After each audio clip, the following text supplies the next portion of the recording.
Bonjour à tous et à toutes et bienvenue sur Le Bon MJ. Aujourd'hui, on va faire la petite vidéo qui fait suite à la vidéo sur For the Queen. Donc je vous avais dit que je vous parlerai d'un petit démarrage de campagne, un peu où j'ai fait le test d'utiliser For the Queen pour lancer ma partie.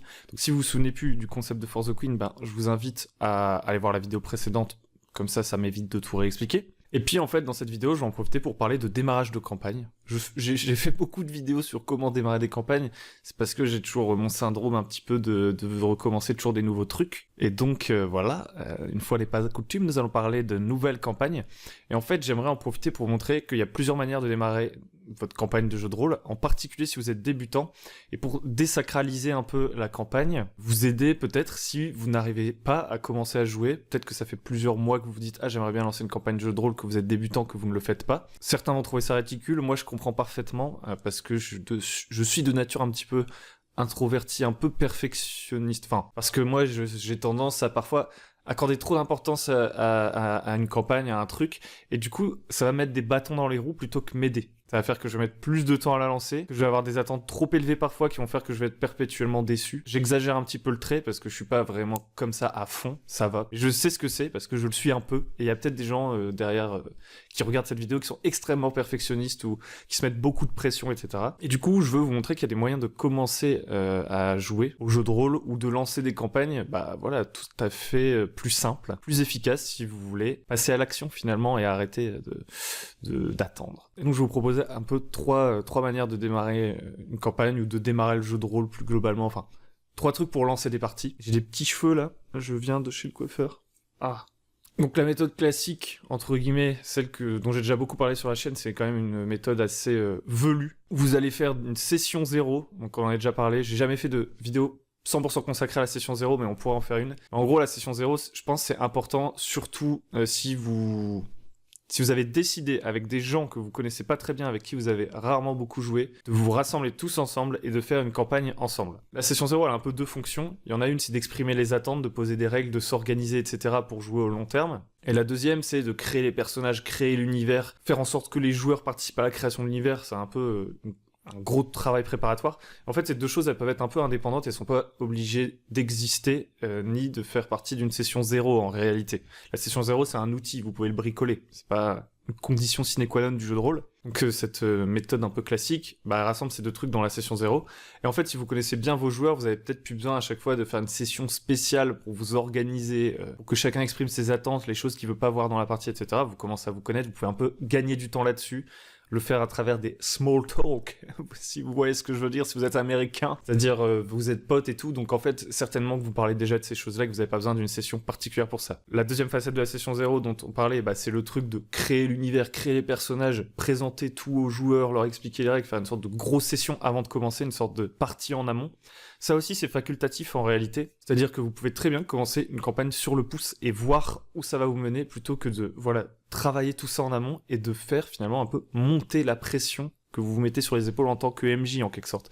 Parce qu'une fois que vos joueurs ils vous ont dit exactement « Ouais, mon personnage j'aimerais bien que ce soit comme ça, comme ça, comme ça », ça tombe, vous allez vous retrouver à bricoler des trucs pour essayer de faire une histoire de fou, vous allez vous dire « Ah mais il m'avait dit de faire ça, j'ai peur de le décevoir ». Toute cette démarche de session 0, elle est intéressante, mais elle n'est pas obligatoire et ça doit pas vous mettre la pression. Et puis après, c'est le truc de choisir avec les joueurs l'univers dans lequel ils veulent jouer, créer un bon groupe, créer un bon univers et tout. J'ai fait plein de vidéos là-dessus l'année dernière, donc vous pouvez aller les regarder. Mais il y a un autre moyen de lancer sa campagne, il y en a même plusieurs, et on va parler de 2 autres moyens de lancer sa campagne. Là, je vais vous parler de la méthode intermédiaire. Je l'ai appelée comme ça pour faire une sorte d'échelle. Il y a la méthode lourde, longue, qui fait beaucoup de travail, donc ça c'est tout ce dont je parle dans les vidéos précédentes. La méthode intermédiaire, c'est un peu un entre-deux. Ça demande un petit peu de travail. Vous n'allez pas partir à l'aventure comme ça. Faut peut-être un petit peu plus d'expérience, je sais pas. Ça va dépendre de vos capacités d'improvisation, etc. On n'est pas tous, on n'a pas des forces et faiblesses différentes. Puis à la fin, je vous parlerai rapidement du jeu sur le pouce. Ça peut être une excellente méthode si vous avez tendance à trop sacraliser vos parties de jeu de rôle, à trop vous mettre la pression. La méthode intermédiaire, du coup, on y arrive enfin, c'est la méthode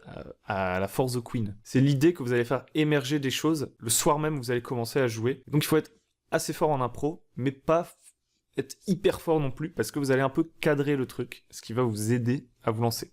Donc l'idée, c'est que vous vous débarrassez de la session 0, vous préparez pas une intrigue de fou. En fait, votre campagne, vous la commencez en réfléchissant juste à une situation initiale. En fait, vous allez vous débarrasser d'une énorme partie du travail pour la faire au fur et à mesure, et aussi pendant la première partie. Et en tant que maître de jeu, tout ce que vous allez avoir à faire, c'est réfléchir à un style d'univers. Vraiment, vous faites une feuille avec vos inspirations. Vous notez toutes les idées qui vous sont passées par la tête sans essayer de toutes les connecter déjà en avance. Non, vous faites juste une sorte de liste de courses, de trucs que vous voudriez voir dans votre partie. Vous notez tout ça. Vous réfléchissez à une situation initiale qui va pouvoir être jouée, qui est assez neutre. Et vous préparez des questions pour vos joueurs, des questions à la For the Queen, pour qu'ils viennent s'imbriquer dans cette situation initiale et qui créent ensemble une situation de départ, en fait, et qui les implique. Et en fait, durant votre première partie, vous allez juste dire, voilà, on va jouer dans un univers médiéval fantastique, assez classique, sauf que vous allez voir que la technologie est un petit peu plus avancée, c'est peut-être, on est au niveau de la Renaissance, et puis aussi peut-être que il n'y a aucun dieu, et voilà, vous mettez 2-3 bases. Donc là, vous avez présenté un peu votre liste de courses, vous n'avez pas montré toute votre liste de courses, parce que vous pouvez garder des trucs en réserve qui vont servir au fur et à mesure de la campagne, vous avez donné les grandes lignes, quoi. Et ensuite, vous allez présenter la situation initiale à vos PJ, ou à vos joueurs plutôt. Vous allez leur dire, mettons, voilà, vous êtes tous membres de la garde royale du roi Philibert. Et le roi Philibert, par exemple, c'est un mec qui, mettons, il vit dans une cité volante. En fait, il a des mages, des technomages qui lui ont permis de faire s'envoler sa ville alors qu'elle était assiégée, je sais pas, par des géants. Et du coup, donc il y a des éons, ça c'est l'histoire de ses ancêtres. Et en fait, les technomages, ils ont sauvé la ville en l'emmenant dans les cieux. Et maintenant, c'est une ville prestigieuse et le roi Philibert, c'est le roi de cette ville, j'en sais rien. Vous leur montrez la situation initiale comme ça. Et ensuite, vous allez leur poser des questions à la For the Queen. Des questions ciblées qui vont faire qu'ils vont s'ajouter naturellement à l'histoire au fur et à mesure, vos PJ, et prendre tout leur sens. Puis, une fois que vous avez fini ces questions, vous enchaînez sur une création de personnage. Alors, c'est là que ça peut être particulier, parce que tout va dépendre de votre jeu. Si votre création de personnage, c'est un système lourd qui prend beaucoup de temps, peut-être que votre partie va s'arrêter là, votre session, ça dépend du temps de jeu et tout, et que du coup, ça fera vraiment une sorte de session 0, finalement. Vous n'aurez pas vraiment joué, quoique, comme vous aurez fait le For the Queen, vous aurez un petit peu joué quand même. Ce qui est différent d'une session 0 où on est très sur un plan méta et on est là en train de réfléchir en termes de règles. Donc la semaine prochaine, ça vous dit de commencer ici, etc. Quand vous jouez à For the Queen, vous avez déjà plus l'impression de jouer. Si votre système est rapide, votre création de personnage est assez rapide, etc., ou que vous n'avez pas trop de joueurs, vous allez peut-être pouvoir même commencer à jouer dans la même session. Moi, c'est ce que j'ai fait dans ma campagne que j'ai commencé il y a 2 semaines. C'est-à-dire qu'on a fait présentation de l'univers, question à la For the Queen, création de personnages et je pense 1h30 de jeu. Et en gros, en 3 heures, on avait fait tout ça. On avait présenté l'univers, créé les personnages, créé la situation initiale, relié les PJ entre eux et joué. Et mis un petit cliffhanger d'ailleurs. Et ça a très bien marché. Et j'ai pas eu à demander énormément en avance à mes joueurs qu'est-ce que vous voudriez voir dans la campagne, etc. Parce qu'en fait, au travers des questions qu'on a faites au début, ils m'ont donné des éléments comme ça. C'est pas mal. Ça permet de désacraliser un peu le début de campagne. Ça fait que vous commencez direct, et même si ça plaît pas trop, vous pouvez garder ça comme un petit one-shot, et voilà, c'était un essai. Vous n'avez pas préparé 50 pages, 150 pages de Google Doc, fait des tableaux de factions, etc., qui vous mettent une méga pression, qui font que vous commencez jamais à jouer, et qui font aussi que vous êtes hyper déçus si la partie ne se passe pas si bien que ça. Si par exemple vos joueurs vous disent juste « j'accroche pas trop à l'univers », alors que vous avez bossé comme un malade sur l'univers, vous vous dites « d'accord, tu n'es plus mon ami ». Voilà, des fois, à un moment donné, c'est vous qui vous mettez trop de contraintes. Et donc je trouvais ça intéressant de parler de ça, notamment parce que justement sur le serveur Discord, et même dans la table ronde qu'on avait faite sur jeux vidéo, etc., y a pas mal de gens qui m'ont dit, et c'était des débutants qui disaient ça. Vraiment, le truc que j'ai appris, c'est que quand on est débutant, notre première campagne, ou notre première partie de jeu de rôle, on a tendance à en faire un truc de malade, et à souffrir presque de ça, surtout si vous êtes perfectionniste, alors qu'en fait, il vaut mieux y aller à l'arrache, faire le truc, voir un peu comment ça se passe, et ensuite apprendre de ses erreurs, et la deuxième campagne sera bien mieux. Et voilà, c'est beaucoup plus simple. Pareil, on a fait des petits jeux de rôle à l'arrache sur le Discord, c'est-à-dire c'était vraiment, on était comme ça, en pleine après, on se fait chier, non? Et on fait, vas-y, on fait un jeu de rôle. Et du coup, moi, je fais le MJ, je dis aux joueurs, ok, vos personnages commencent dans un ascenseur, puis je pose des questions comme ça à la For the Queen, je fais, pourquoi t'es dans l'ascenseur? machin, pourquoi t'es avec truc? Et hop, au fur et à mesure, il y a une situation qui se crée, et puis on joue, on fait à pile ou face, limite, les actions, etc. au niveau des règles. On joue comme ça pendant 1 heure, et on s'est bien amusé, et ça marche. Enfin, je veux dire, je vous dis pas que c'est la meilleure expérience de jeu de rôle, etc. Je suis pas en train de vous dire, franchement, tout le monde se prend la tête et tout. Non, c'était juste pour vous montrer à quel point c'est facile. Et en fait, il y a des gens qui, après ces parties, m'ont dit, ah ouais, en fait, on peut vraiment faire du jeu de rôle sur le pouce. Et moi, je me rends compte que je me mets beaucoup plus la pression quand je joue. Et du coup, ça fait du bien de jouer comme ça, à l'arrache. Et donc, c'est ça, en fait, pour moi, le troisième moyen de commencer une campagne. C'est plutôt que d'accumuler des connaissances et de regarder des tonnes de livres pour savoir comment faire la meilleure partie du jeu de rôle alors que vous n'en avez jamais fait. Le meilleur moyen, c'est de jouer tranquillement. Et si les gens avec qui vous avez joué, ils sont cool, vous leur proposez de refaire une partie. Si l'univers vous a un peu plu, vous dites, tiens, ça vous dirait de continuer dans cet univers? Encore des cheveux. Si les personnages étaient cool, mais que le scénario était pas fou, on peut dire, les personnages sont cool, ce groupe pourrait bien marcher, mais peut-être que pour la prochaine fois, on pourrait préparer une situation un peu plus intéressante. Et en fait, vous commencez sur peu de choses, et ensuite, vous voyez si vous accrochez, et vous continuez.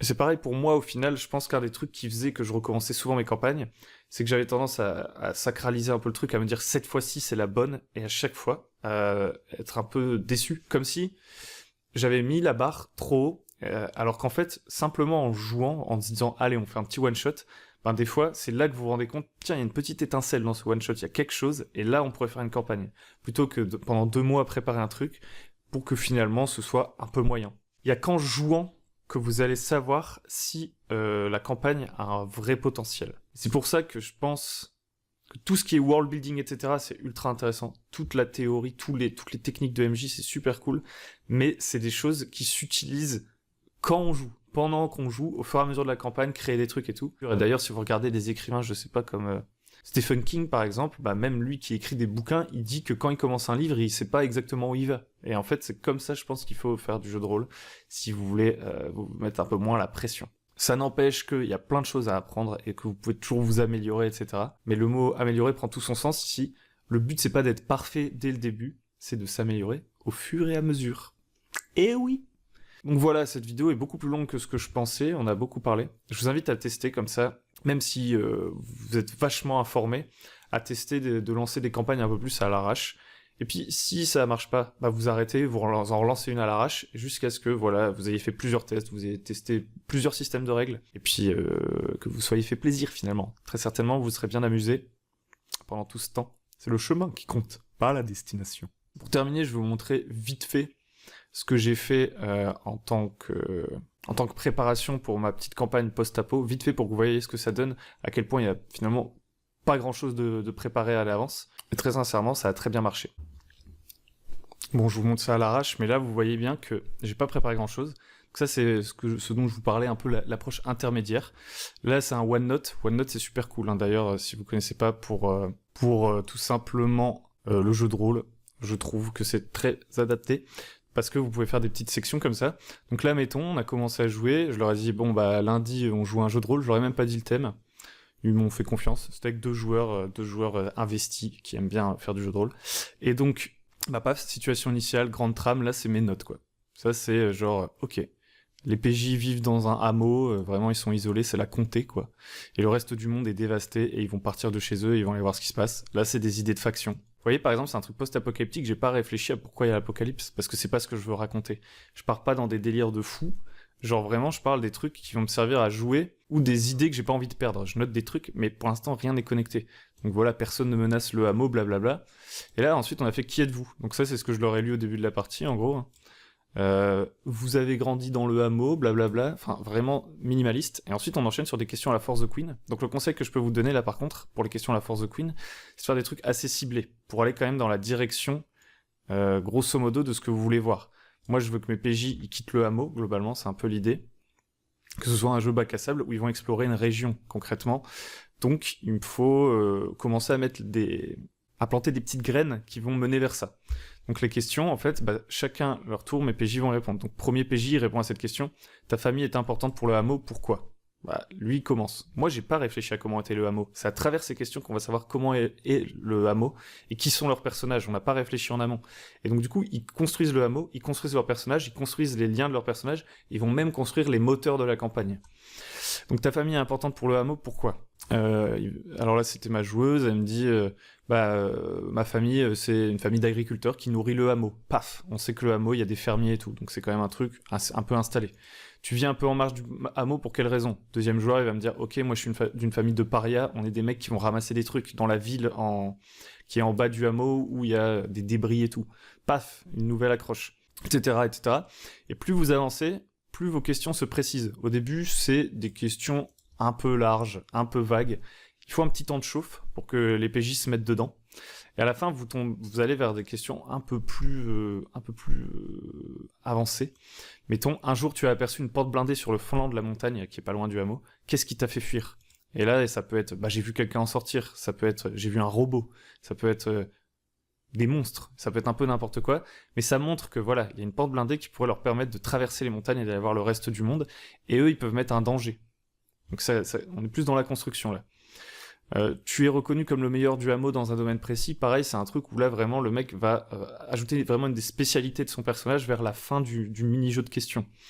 Tu as un vilain défaut, etc. Là, ça renvoie à des règles de la création de personnages qui vont arriver juste après qu'on ait fait ces questions. Donc je commence à un peu teaser ce truc. Tu as eu une dispute récente avec les anciens. Pourquoi? Tac. Là, le joueur n'a pas le choix, il doit trouver une raison. Alors ça peut être un truc léger, mais en général, avec l'histoire qui s'est construite au fur et à mesure des questions, on va arriver sur des trucs un peu costauds. Et typiquement, je crois que tu as eu une dispute récente avec les anciens. C'était, je sais plus exactement parce que j'ai fait un résumé, mais pas question par question. Mais c'était un truc du style, il y a des monstres de plus en plus dangereux qui attaquent le hameau. Pourtant, les anciens, ils veulent pas partir, ils veulent rester dans le hameau alors qu'il faut partir. Tac, là, ça crée un danger, ça crée du futur mouvement. Et de ces questions, je récupère toutes leurs réponses, ça va m'aider à construire la partie suivante. Et d'ailleurs, ça m'aide à créer des moteurs.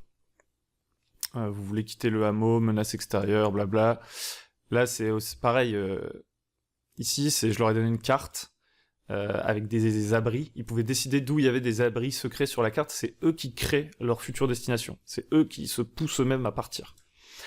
Et là, alors là, on voit très mal. Hop là.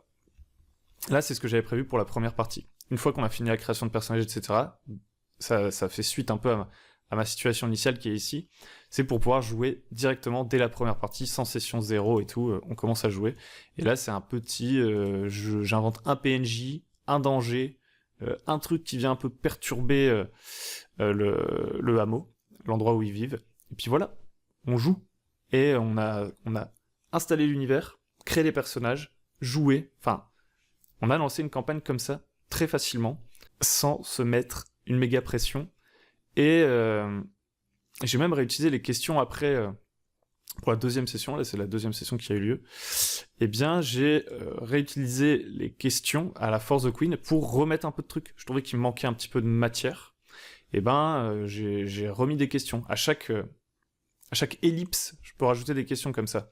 Par exemple, là, quelqu'un est jaloux de vos exploits de la fois d'avant. Qui est-ce? Et là, ils me disent, c'est le fils du chef du village.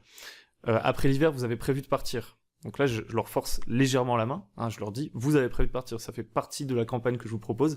Mais par contre, qu'est-ce qui vous attire? Qu'espérez-vous trouver au-delà des montagnes, etc. Et là, c'est eux qui vont me donner des trucs. C'est une sorte d'échange perpétuel comme ça. Et à chaque fois que j'ai besoin de nouvelles informations comme ça, je vais les chercher avec ces questions d'une partie sur l'autre. Et là, depuis la dernière fois, ils sont partis et tout. Il s'est passé des trucs de fou. Après, je vous montre vite fait ça, mais ce qui est pas mal avec OneNote, complètement hors sujet, c'est que vous pouvez mettre votre écran de maître du jeu dessus, avec les onglets et tout. Je trouve ça beaucoup plus efficace qu'un Google Doc et tout. Voilà, ça c'était pour l'anecdote.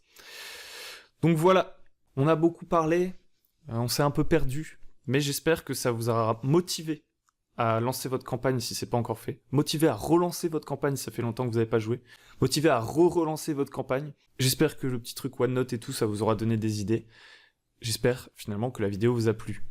Si vous voulez jouer à l'arrache, un bon moyen c'est de faire des one-shots en fait, de pas partir en mode je vais faire une campagne de malade, c'est d'enchaîner 2-3 one-shots, et au moment où vos joueurs ils vous en redemandent, là vous savez qu'il y a un truc, et là vous dites, je vais réfléchir à une campagne là-dessus. Et d'ailleurs, si vous voulez essayer ça, vous pouvez très bien essayer avec le culte des songes, qui est toujours en téléchargement sur notre site lebonmj, www.lebonmj.com. Le lien sera en commentaire.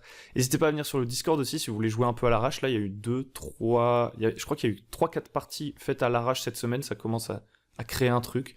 Bon, ça peut s'essouffler très vite aussi. Donc, venez et organisez-en. Franchement, ça fait plaisir, surtout en période de confinement. Ça crée du lien social. C'est incroyable. Si la vidéo vous a plu, n'hésitez pas à liker, à vous abonner, etc. Et je vous dis à très bientôt sur Le Bon MJ.